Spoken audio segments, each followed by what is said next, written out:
সভাপতি পদ পাবার পর এই প্রথম উত্তরবঙ্গ সফরে এলেন বিজেপির রাজ্য সভাপতি শ্রমিক ভট্টাচার্য।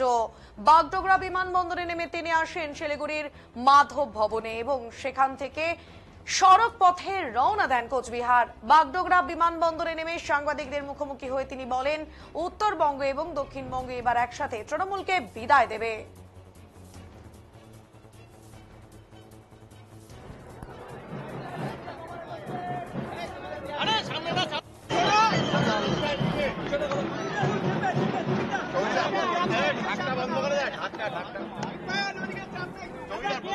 উত্তরবঙ্গে তো উষ্ণ অভ্যর্থনা পেলেন, কিন্তু বিধানসভা নির্বাচনে কি এই উত্তেজনা থাকবে নাকি লড়াই হবে?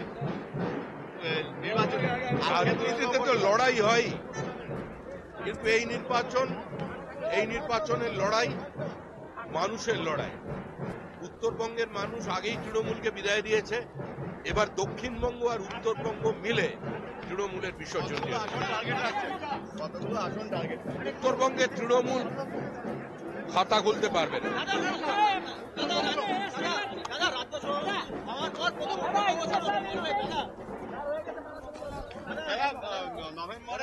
উত্তরবঙ্গকে এসব নিয়ে আমি কোনো কথা বলছি না।